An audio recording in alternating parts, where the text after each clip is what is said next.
Le projet Kuiper 50 a été initié en 2011 pour permettre un accès facile pour la science, la technologie et l'éducation. La Commission européenne a demandé à l'Institut von Karman de former un consortium et de proposer aux universités du monde entier de rejoindre le projet. Le consortium est composé de 15 partenaires renommés dans leur domaine. Parmi eux, il y a, par exemple, the University College of London, qui fournit les capteurs scientifiques, et ICIS des Pays-Bas, qui est responsable du lancement. Beaucoup d'autres partenaires conseillent et soutiennent le projet. Par exemple, EPFL de Suisse, qui fournit un logiciel pour le contrôle des satellites. IAP d'Allemagne collabore pour les aspects scientifiques. Northwest Polytechnic University de Chine aide à la coordination des satellites asiatiques et Stanford University fait de même pour les satellites américains. La majorité des universités conseillent ce qu'on appelle des doubles CubeSats. Ça veut dire des dimensions de 20 par 10 par 10 cm. D'autres construire des satellites plus grands, de 30 par 10 par 10 cm. QB50 délivre les capteurs scientifiques aux universités qui les embarquent à bord de leurs satellites. Telle une communauté, ils vont ensemble opérer les capteurs dans l'espace et accomplir des mesures scientifiques sans précédent. Les premiers résultats de QB50 sont très positifs. Il y a 2 satellites précurseurs qui sont en orbite depuis presque un an et qui permettent de tester les différents sous-systèmes critiques et les instruments. D'autre part, les capteurs scientifiques ont été fabriqués par les partenaires du consortium et délivrés aux équipes pour être intégrés dans les CubeSats. Enfin, les différents CubeSats sont maintenant assemblés et prêts à subir les différents tests requis avant le lancement. Un test important est le test fonctionnel de la chaîne complète, depuis la station Sol jusqu'au satellite, à l'instrument et le trajet retour du satellite vers la station Sol. C'est ce test qui a été réalisé récemment à Saint-Quentin en collaboration avec le PFL. Alors dans le projet QB50, le PFL a pour rôle d'amener un logiciel au sol qui va permettre de commander le satellite. Ce logiciel a été développé en partie dans les dernières années.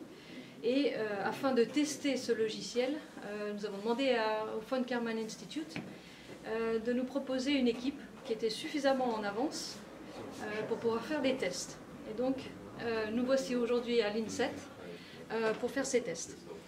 Ces tests vont se durer sur à peu près 2-3 jours, où nous allons tester la chaîne de commande entre l'opérateur qui envoie une commande au satellite, et cette commande part par une station au sol, elle joint le satellite en lui-même qui sera lui à plusieurs centaines de kilomètres d'altitude. Puis après, cette information est transférée du système de communication du satellite à l'ordinateur de bord et exécutée dans l'ordinateur de bord. De cette exécution, on va récupérer des informations qui vont redescendre, donc repartir de l'ordinateur de bord au système de communication, à une station au sol et qui sera par la suite traitée sur un serveur qui est le serveur de l'INSET. Ces informations seront en partie des informations sur l'état de santé du satellite, mais aussi des informations sur la partie scientifique de QB50. Alors ce qu'on voit ici, c'est le fameux serveur de l'université, et les données scientifiques, elles, vont être transmises directement et automatiquement au serveur qui se trouve au von Karman Institute. Et dans ce serveur-là, toutes les informations de toute la constellation des 50 CubeSats sera réunie. Donc le test qu'on a fait aujourd'hui, c'est un test qui est venu impliquer des parties du satellite de l'INSET et de la communication entre ces différentes parties, puis des parties, comme on voit ici, de notre logiciel. Des parties aussi, comme mon collègue est en train de travailler, sur le serveur du von Karman Institute. Donc finalement, le VKI et le von Karman Institute nous a proposé de venir ici parce que c'est une équipe de l'INSET qui a été très responsive, dans le sens où elle était très communicative avec VKI.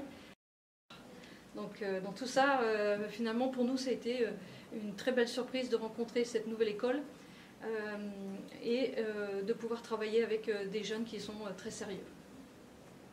Nous avons dans le coin à droite la station au sol.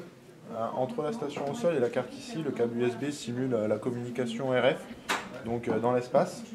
On retrouve sur cette carte ici la carte de communication qui transmet à l'ordinateur de bord et donc au satellite la commande. Elle est traitée par le satellite, elle retourne jusqu'à la station au sol et on peut visualiser sur la station au sol que tout fonctionne.